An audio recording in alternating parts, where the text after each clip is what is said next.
Welcome to TC Daily, the technology show brought to you by Tech Central. I'm Duncan McLeod. If you haven't subscribed yet, please do so. You can go to youtube.com/TechCentral.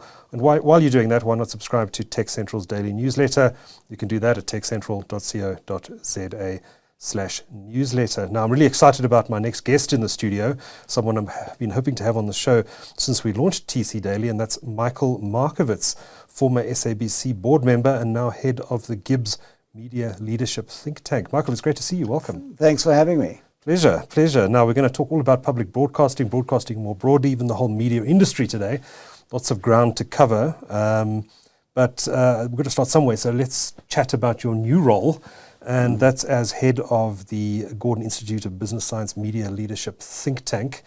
This is your baby, right? You came up with this idea. Tell me a bit about the think tank, what it does, what it hopes to achieve. Well, thanks a lot for having me, Duncan. And so the think tank is really what I would see as a knowledge generation, advocacy, policy research, not an institute, but it's really a platform that we've developed at Gibbs that focuses on the challenges faced by the media and how that impacts on democracy. I think that you probably know better than most is that the fragility of the media and the fragility of democracy has not just been an African problem, it's really become a global problem in the last 10 years. So when my SABC term was I could see the finish line, and I thought, well, there's something that I would want to get into in more detail, and that's the policy and the research areas about how do we sustain the media and the various challenges facing the media. And there's a sort of perfect storm at the moment where you've got sustainability issues, i.e. business models. Secondly, you've got the misinformation and disinformation and the tech platform and the power of the tech platform. And related to that, you've got the issue of digital competition in the digital economy. So with those sort of cornerstones, we thought it'd be a good idea to set up a think tank to focus research and policy on those areas. So what are you hoping to achieve with this think tank? What do you count as successes? I would count as successes the ability to generate policy and research that has some influence, potentially on all the different stakeholders, that would be government, civil society. And I think that, you have to look around the world. There's a huge, disproportionate think tank world out there in the global north, so to speak, in the northern hemisphere, where it's seen as a normal thing to do for different areas of policy, whereas in the global south, which South Africa is part of, there's far less. So what you're wanting to do is, yes, learn from what has already been done in Europe, in America, in other countries, but also develop solutions that take into account our particular situation. So yes, it is a grand aim. I take it as a grand target that one wants to achieve, but I think it's a needed plan because there's a dearth of African-generated policy and research solutions for the media industry. When I say media, Duncan, just let me clarify, I do include tech policy as well, because there's an overlap there between exactly. So. It's not just the media as one knows it in terms of content and print, but obviously one look at the tech platforms and social media as well. And is the idea ultimately as well to influence government policy around some of these issues? Well, I think that's certainly one of the aims, and not just the South African government. We do want to be seen as a pan-African think tank, building links across the continent and developing solutions that are not just South Africa specific. Now, Michael, you've just finished 5 years of, what would they call it, a civil service, I suppose, as a board member of the SABC. I'm glad to see you've emerged with relatively unscathed, with a head not full of grey hair at this stage. It must have been quite a trying experience, I imagine. Well, Duncan, in 2017, I put up my hand. Okay, so metaphorically speaking, when the SABC was in a crisis, which a lot of us tend to forget how bad it was. Yeah, we would just come out of the period of Hlaudi Motsoeneng. I think many people forget that name, but the SABC had been run into the ground as a new board, you were inheriting a mess. Yeah, we inherited a mess, but even before that, what we almost had a Zondo commission before the Zondo commission, because what a lot of people don't remember is it got so bad that Parliament had an inquiry and actually dissolved the SABC board that was running the show during Hlaudi's time, and they basically made a number of recommendations which, they said the next board had to take up. But when we were appointed, and I thought, look, now's a time, for public service. Let me give my time. I'd spent a lot of time in the industry, in the public sector. I've been at the regulator. I'd been at Prime Media. And I thought, let me see if I can add some value to the SABC board. So I stood when I had to go through a public interview and appointment process. And I was appointed in October 2017 with 11 others. And we inherited a beleaguered, mistrusted, and nearly insolvent public institution that had become part of the kleptocratic state capture project under former President Zuma. So, it's media, as you know, survives on trust. Yeah.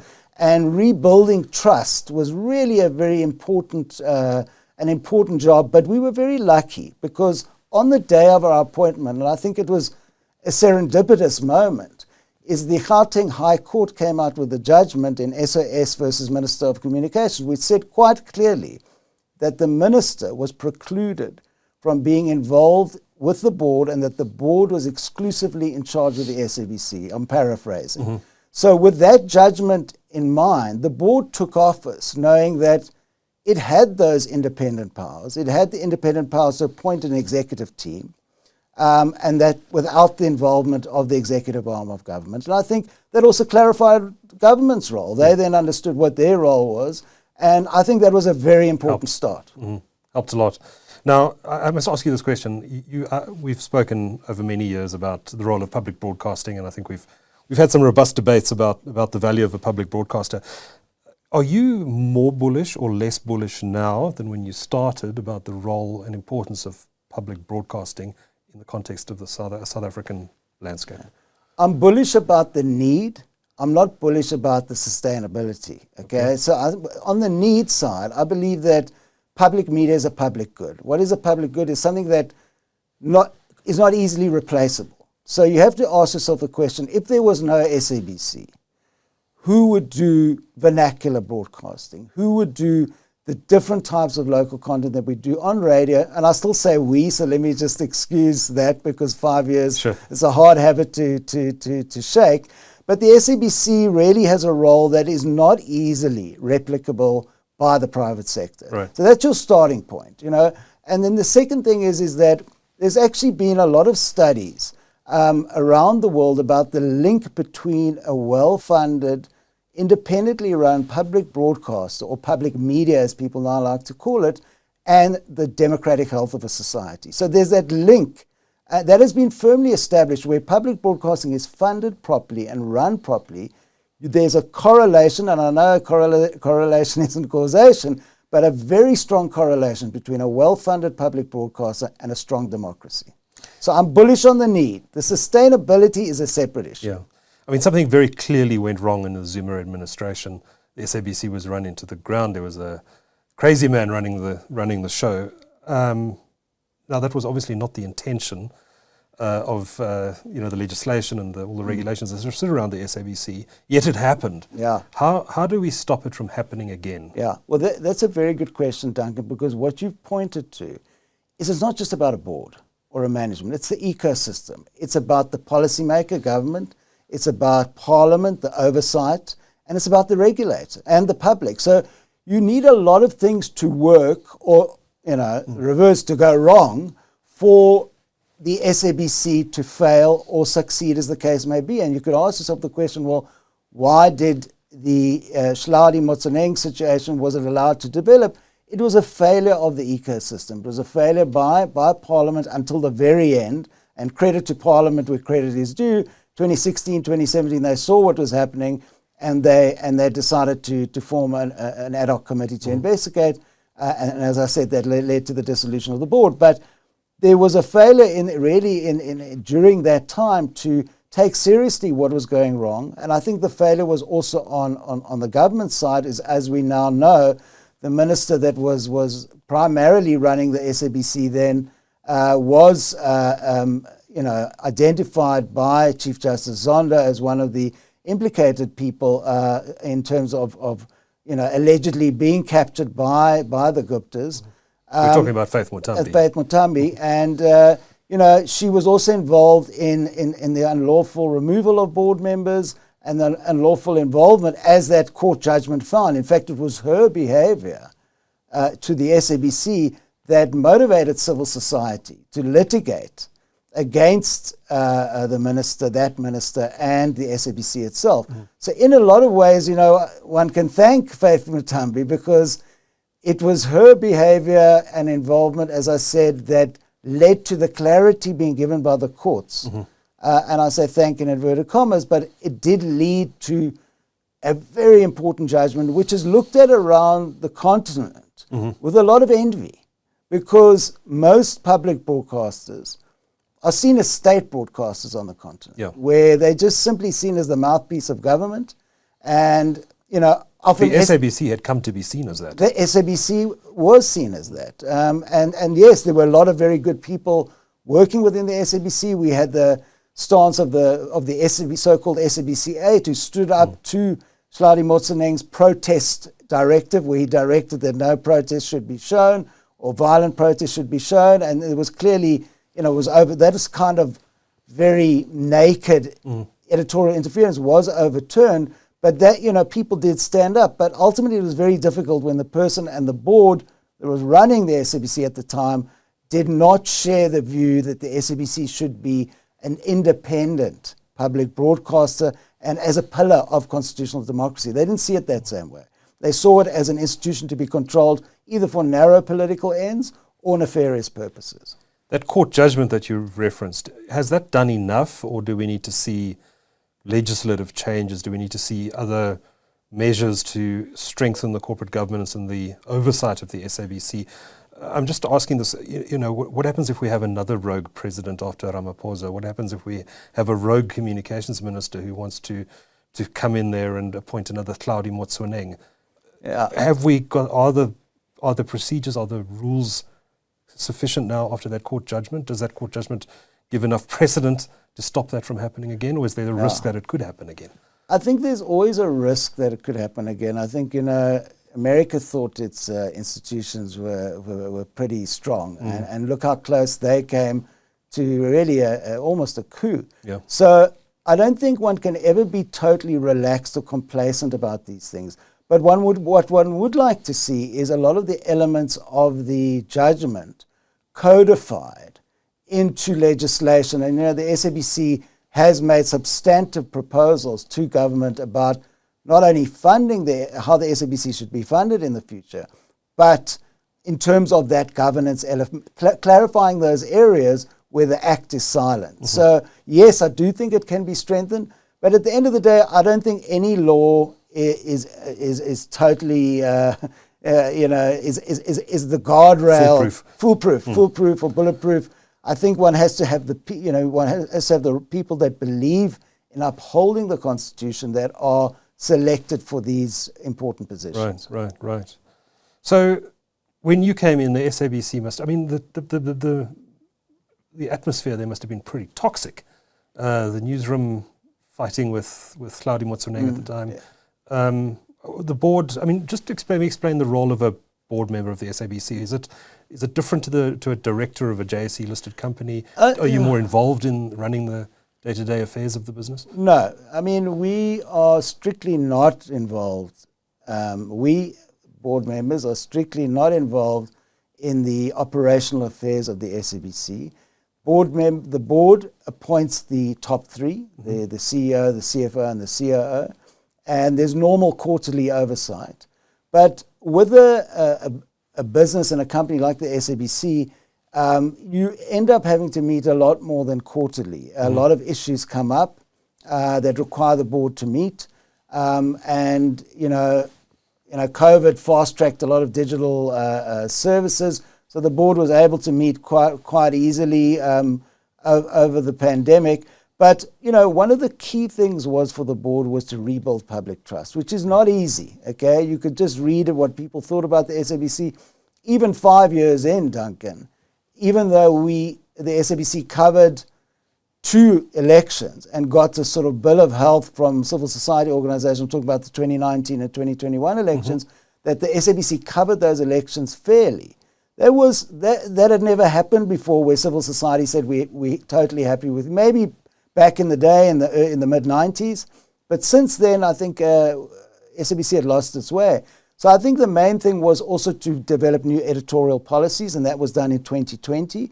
And those policies entrenched, in a way, the role of an editor-in-chief who was totally independent from the operation of the board and was protected by policy as well. So I think those were some of the sort of trust-building mechanism the board tried to achieve in its time. And I think that there were a number of other elements where the board had to take a stand on certain matters. We had a very difficult labour process at the time, which most people are familiar with, which led to a lot of bitterly... the retrenchment program. Yeah, the retrenchment process, the Section 189 process. That was ugly. It was terrible. Very difficult position for the board to be in. But if people... one of the things that you haven't mentioned is obviously the SABC survived that close to insolvency period by getting a bailout, which is a 3.2 billion rand bailout. And I often say that bailout was the unfortunate price of state capture, because it's one thing to take over a board and a corporation like the SABC, but when you find that there's no oxygen in the system, you can't remain permanently in ICU. So that bailout was necessary, but one of the conditions of the bailout was that the SABC had to address what was called a bloated workforce and or the compensation element of the financials, which was seen as out of kilter. The board took a decision to do that. Management then implemented, and it was a highly, as you know, very difficult, involving people, very painful, very divisive. But the board took a view that it was something it had to do, and that it was actually required by Treasury in the first place. So that was difficult. It was very difficult. Have you left the SABC in good financial health, or do you think there's a risk of it needing another bailout down the line? Well, I cannot say we've left it in good financial health when it still made just over 200 million rand loss in the last financials. But when we took it over, it was on a 1.4 billion loss. So on the one hand, we've reduced the losses. But at the same time, we also, like the rest of the media, went through COVID, and the advertising revenues were badly hit. SABC also, and this is on the SABC, underspent on content on television, and so audiences dropped, and that's being addressed now. And there's a long cycle to turn that around, because it can be an 18-month process. So the SABC is certainly not out of the woods financially. One has to be absolutely clear about that. And that is why we've made these proposals to government, because if you look at it, the SABC, and I've done the research on this, is probably one of the most commercially dependent public broadcasters on the globe. It's around 80% of its revenue comes from advertising. That's correct. That's advertising and sponsorship, and other commercial revenue. And you've got 16% from license fees, and only 3% from government grants. So often people talk about, public money is being wasted. Yes, we are entrusted as a board. The board was entrusted to look after the SABC, which is a public entity and is under the PFMA. But the amount of ongoing government grants is only 3% of total revenue. And that is very unusual compared to other public broadcasters around the world. That is not sustainable, because you cannot have something which is at the same time a public good, but is really subject to the vagaries of a highly competitive industry and market forces. That's not to say SABC shouldn't compete on its own footing, but where you've got these critical public services being dependent totally on advertising, 80% is really a huge dependence. There needs to be a different look on how to sustain public broadcasting going forward. So how do we sustain public broadcasting going forward is the next logical question, Yeah. I guess. And I know there have been a lot of, I guess I'll call them clickbait headlines around license fees and what the SABC has proposed to government that it wants.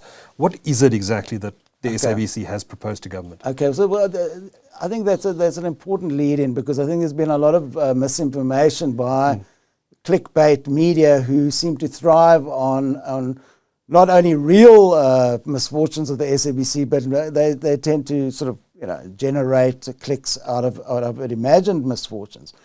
But really, we have to look at the license fee. Now, it's called a TV license fee. Now, it's an archaic concept. Let me be absolutely emphatic. It's an archaic concept to have a license fee that is linked to a piece of technology, which is only one way that media is consumed. SABC is the second biggest online news source in the country after News 24. A lot of people don't know that. They think, there's this fuddy-duddy analog public broadcaster. It may be that in certain respects, but it's also the second biggest online news source. That's a major thing. Secondly, the SABC is received across the country, even in the far rural areas, it's received by everyone on radios. It's received by people on phones. We've got an SABC News app, which is one of the things that happened under our term. So the first thing is to de-link it from a device. De-link the license fee from any device or consumer electronic product. And change the name of it and the definition of it as a public media levy or a public media household levy. Now, the basis is, and I'll see a lot of people saying, we don't use SABC, why should we pay for it? Around the world, the view is of public broadcasting, which is growing, and in particular the Germans have made this clear, is that it's not about whether you use it. It's about whether you've got a realistic possibility of accessing it, that it exists. And they've also made the link between financing public broadcasting and constitutional democracy. It's even gone up to their constitutional court, which held that it was valid. And if it ever got to that, I'm pretty confident our constitutional court would agree that the concept of some form of public financing for public interest programming is constitutionally valid. But that's the first thing, just to clear up that, first of all, it's not linked when you buy a TV set, okay? It shouldn't be linked about whether you use it or not, because there's no way of telling that, okay? And the third thing is really, how do you collect it? Okay, that really was the big problem. And because there's no real consequence, it's seen as a grudge purchase, only 1/5 of households are paying, the SABC decided to come up with a proposal that the pay TV operator, a pay TV monopoly, MultiChoice, should be required by law to part collect the SABC public levy. In my own personal view, that should be extended to streaming operations that achieve scale. That was not what the SABC said, but I'm just giving my personal view. And the feeling there was, it would be almost a public duty of these operators.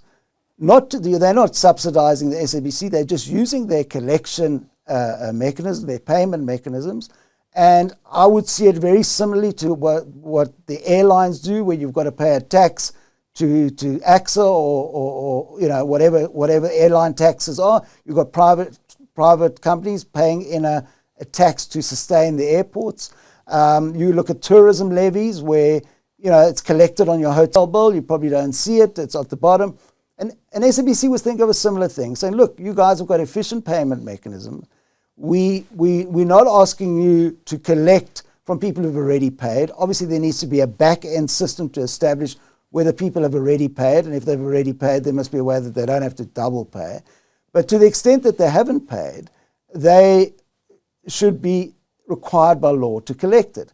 And I would imagine they could even be able to charge a collection fee for their troubles, because one of the complaints is, why are you putting this extra burden on us? We've got so much else to worry about. Obviously, the reaction to that was not positive from MultiChoice, who said it would be globally unprecedented. They also called it mischievous and unfounded. And the last time I was called mischievous was probably 50 years ago. But on the serious side, and I know a lot of good people who work at MultiChoice. So obviously, this certainly isn't a personal thing. It's really a policy issue. Is that MultiChoice had 30 years of no competition whatsoever. It was granted an exclusive license during the mid-80s, mid-apartheid, to the strongest media companies in the country at that time. It built a fantastic business, no question about it, but it had no competition, and that's also the fault. It's not the fault of MultiChoice per se, it's the fault of the regulator, fault of governments, but it grew into a situation where one could say it got used to monopoly profits. Now it's got some competition, sure, from streamers like Netflix, from Amazon, etc. But I think that that's normal. And that shouldn't be seen as a reason why this obligation shouldn't be taken seriously. Let's discuss it. Let's debate it. Because if you look at what's happening in Europe, European states are quite aggressive in requiring the streamers. And I know MultiChoice is also a streamer, but it's mostly a broadcaster. But they require the streamers, and there's a lot of laws in a lot of states at the moment being considered by parliaments to pay a subsidy towards public interest programming and European programming. And there are various proposals on that. This is not about the pay TV operator paying a subsidy. This is just being a collecting agency. And I think it's a lot softer than what's going on in the rest of the world. So yes, while they may argue that it's unprecedented, there isn't really a situation where it's saying it's not doable. It's doable. Is there still a role for a public broadcaster, though, in this changing environment? Just taking these arguments you've made now, isn't there an argument to be made, if you believe there should be public service programming, that instead of MultiChoice collecting the fees and eventually passing them through to the SABC, that MultiChoice develops that public service programming itself, and that Netflix develops that public service programming itself, and that the SABC, if it can't stand on its own two legs, be allowed to disappear? No, I think I dealt with that at the outset as the concept of a public good. If you took away everything that the SABC does, and I think people tend to focus on the TV side. Right. SABC is not just a TV operator, it's the biggest radio operator in the country, and most of those radio services are in vernacular languages. I don't think your streaming companies and MultiChoice are about to get into radio, or even the private sector radio, if you look at it, is predominantly in English. So I don't think that's feasible to say that. I think one has to start from the point of view that public media cannot and will not and won't be simply replaced by the private sector and the services it provides. Let's look at what the debate that's going on in the UK at the moment, where the Tories under the Johnson government proposed doing away with the BBC license fee. Now, the BBC is obviously the grand old public broadcaster, which spawned a lot of these in the colonies of the British Empire. Canada, Australia, and many countries in the Commonwealth have a very similar structure. Yeah. But the BBC has been a very successful public broadcaster, and the license fee was largely supported by the populace. Johnson's decision to scrap it, and it hasn't happened yet, was described by one commentator as an act of political vandalism. Okay, and I understand what they mean, because where you've got a separate levy, if it's not working, fix it. If it's badly defined, redefine it. But why are separate levies important? It gives the broadcaster an independent source of funding, that it doesn't have to go cap in hand for the whole bank shoot to the state, because then, you are subject to political pressure. At the moment, the SABC only gets 3%, but often the SABC does need, like with the bailout, to get assistance. And the fact that we only collected 800 odd million last year, around just over $40 million, it still pays for something. So I totally accept that the way that the current system is defined and conceived is archaic, and one could even argue broken, but it needs to be fixed, and we've tried to propose how. Right. And what's the reception from government been on your proposals? Well, from what we've seen, I think they like the concept of a household levy and sort of delinking it from a TV. But I'm still waiting to see the feedback on how it would be collected. And I think that's really the important thing. Now, there's a piece of draft legislation that's been knocking around for quite some time now. It's, I forget the full title. It's the audiovisual. Well, there was a white paper on the audio and audiovisual content services framework, which I must disclose that I was part of the panel of experts that helped draft it. I'm not sure what the progress on now, but that was really looking at how to review our broadcast legislation. Right. I mean, our broadcast legislation, the founding act of the SABC is 23 years old. The Electronic Communications Act, which deals with broadcasting as well as telecoms, is 17 years old. And if you can just imagine what has happened in the space that you cover, that Tech Central covers in the last 20 years, it's an incredible change. So what we need is an expeditious review of the current legislation. And the drafters of the white paper and government which published it took a view that how the Europeans had done it is they defined it as, that broadcasting would be just one subset of audio and audio-visual content services, because ultimately broadcast is a technology. There are many different ways and services, and that would also bring the streamers in and cover them. And how the Europeans do it is they require that the Netflixes have a domicile in Europe and set up an office, and so that they're not regulated as heavily as those who've got spectrum. But there are obligations, certainly on online safety, and takedowns and online harms, basically. So I think South Africa urgently needs to review its legislation, because it's one thing to say, is the SABC viable? Why can't you achieve break even? Why are you having all these bailouts? Well, one bailout every 10 years, because the last one was 10 years before that. I think that the problem is that that's all fair criticism. But then the policy framework needs to be enabling the SABC instead of SABC competing with one hand behind its back. So that legislation will then, if it becomes legislation, that's going to deal with the funding issues around the SABC. Yes. All contained in that white paper. One hopes so. Yeah. There probably would need to be two different bills. One, an SABC bill, which would amend the Broadcasting Act. Another would be an Electronic Communication Act amendment bill, which would amend that part of the legislation that deals with broadcasting. Whether it comes in together, I'm not sure, and I'm sure we're not there yet. But I think that the industry really welcomed it, because it doesn't just affect the SABC, it affects the private sector as well, and the community media sector. So I think it's urgent that we have an expeditious review and amendment of the legislation. Am I right in thinking, though, the process seems to have stalled a bit? I can't say for sure, Duncan. It's been a while since I checked exactly where it is. The last time I heard is that the department had taken oral and written submissions on the white paper, and I think they were now deciding the best course of action. Okay, so there's something happening. Something is happening. Okay. I wanted to ask you, just in the broad terms, about the South African broadcasting landscape. You've spoken about how MultiChoice had a monopoly and was able to build up a dominant position in pay television. We've got one free, I think it's just one free-to-air competitor to the SABC in the form of ETV, which has built a number of products around that over the years.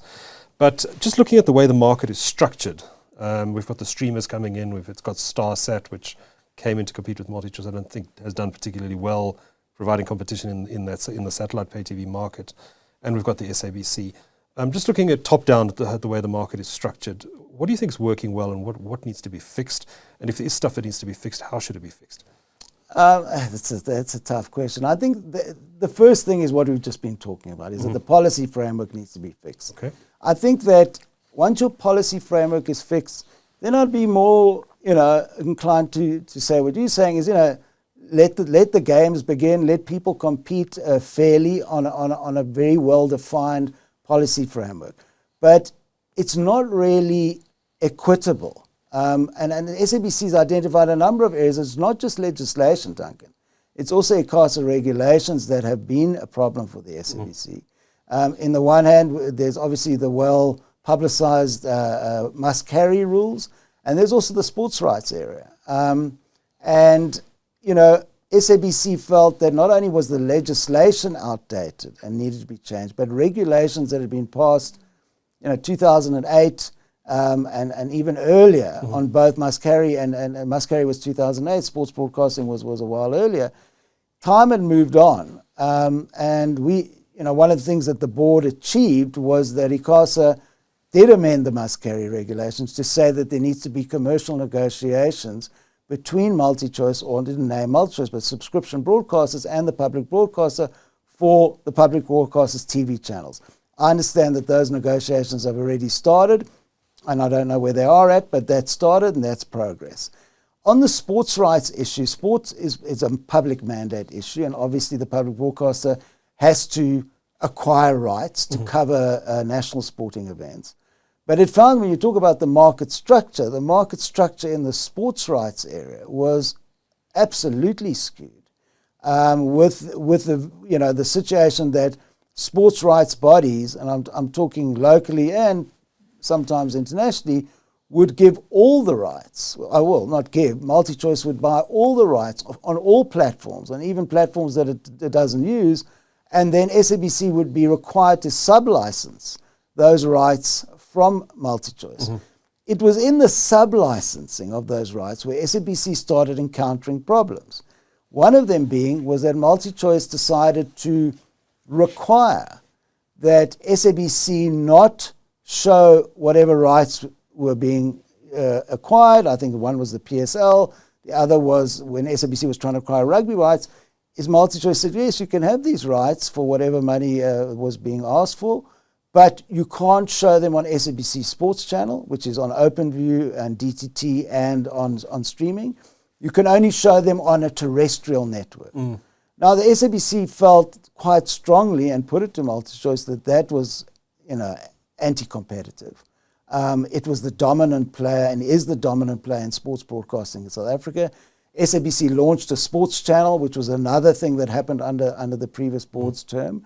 And in order to get that sports channel working and SABC be able to deliver, it needed to acquire sports rights that it could show on that channel.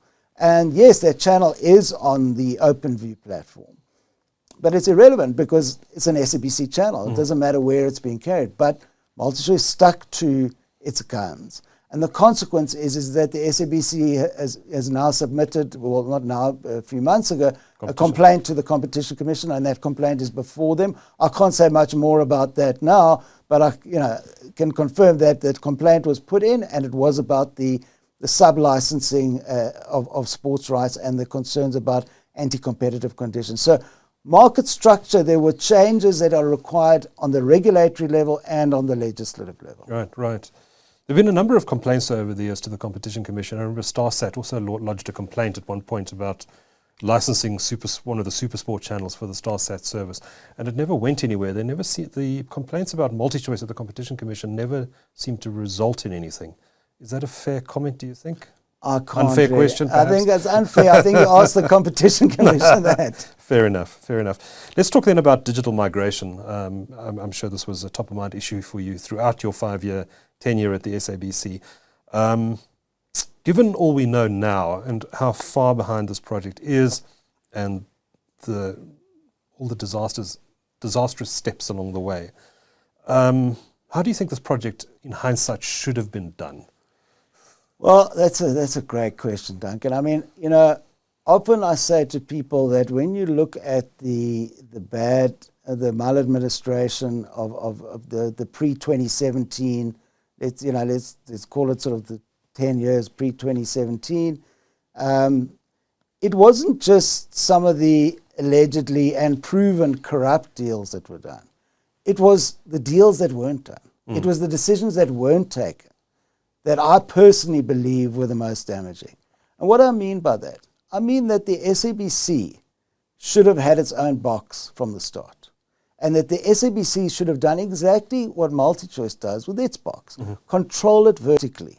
In other words, decide on the technology of the box, install the box, be responsible for customer service for the box, and control the process from beginning to end.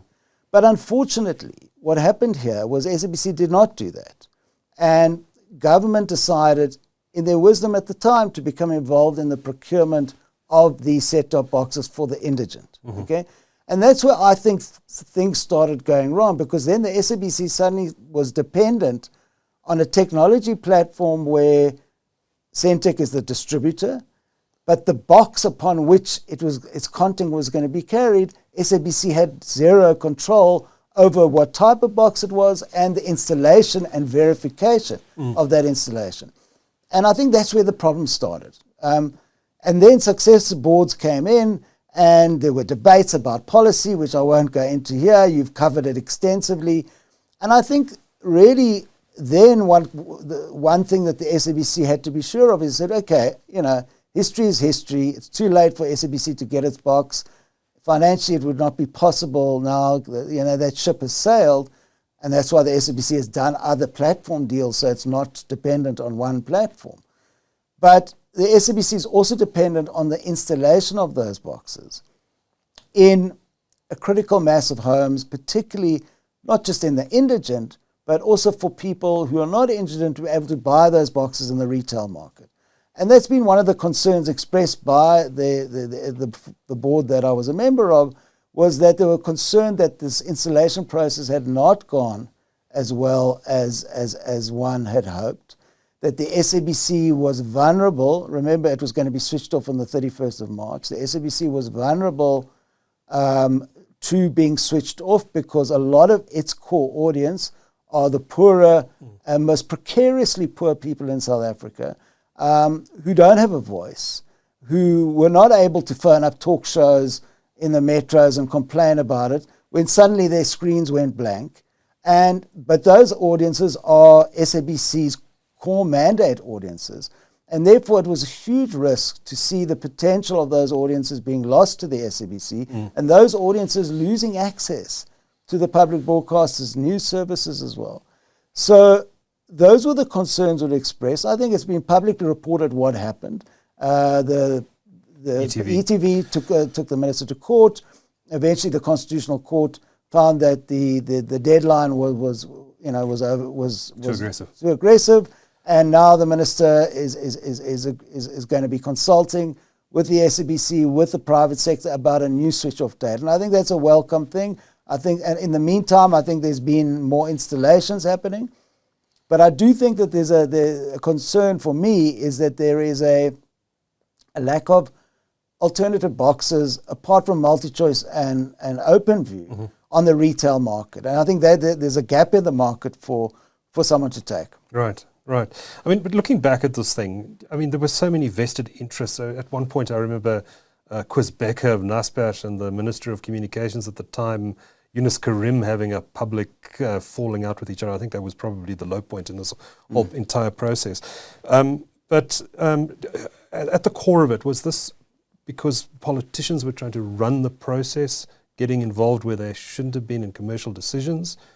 And how much of a finger do you think we should be pointing at companies like MultiChoice, like ETV, which insisted that there be conditional access in these set-top boxes, encryption in these set-top boxes? I mean, where can we point fingers here, or is everybody kind of to blame? I think you've answered your own question there. I think that, look, I think it's up for journalists, for academics to look at this period and properly study what went wrong and why. All I can say as a former SABC board director, what I would have certainly wanted to do if I was a director at that time when the events that you talk about were happening, and that would have been to push for SABC to have more control over its own destiny. Right. Losing that control has hurt SABC on the TV side and made it more vulnerable. Who's to blame? What was the policy decisions at the time? Were they correct? Weren't they correct? I think I'll leave that for historians and journalists like yourself. All right, thanks, Michael. Before I let you go, let's talk a little bit about the future. So streaming is taking over. Certainly there's a huge role, especially in the African and South African context, for traditional linear broadcasting still, data affordability being an issue, et cetera, et cetera. But that's changing. We had the CEO of Vumatel in here a few days ago who talked about rolling out fiber into the townships, and not only into the townships, but also into areas where it was inconceivable that fibre would be rolled up before, never mind mobile services. And he's talking about doing this for less than 100 Rand a month for uncapped fibre, which potentially changes everything in the media game in South Africa. But let's look at the rise of streaming, and we've seen, certainly at the top end of the market, services like Netflix and Amazon and Apple TV Plus and all of these things entering the market. It's become very competitive. MultiChoice is feeling that competitive pressure more than at any time in its history. What does this all mean for the public broadcaster? Okay. Is streaming the future of public broadcasting as well? And how does the SABC, if it is, how does the SABC get ready for this new era?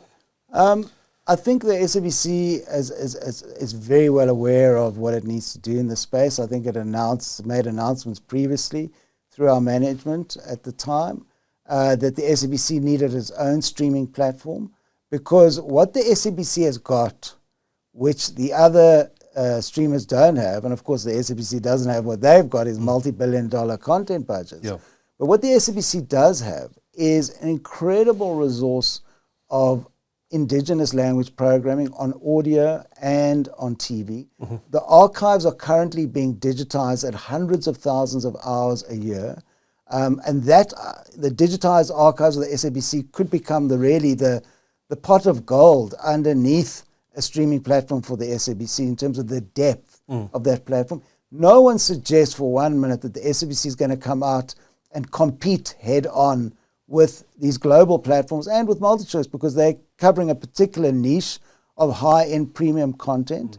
SABC needs to obviously produce good local content and acquire some competitive international content, but it needs to also make its offering available in a way that's affordable, because it'll be free, but also data's the challenge. And I think you're saying that the infrastructure players and the service providers are bringing that cost down. I think that's very important. So because SABC would need to cater for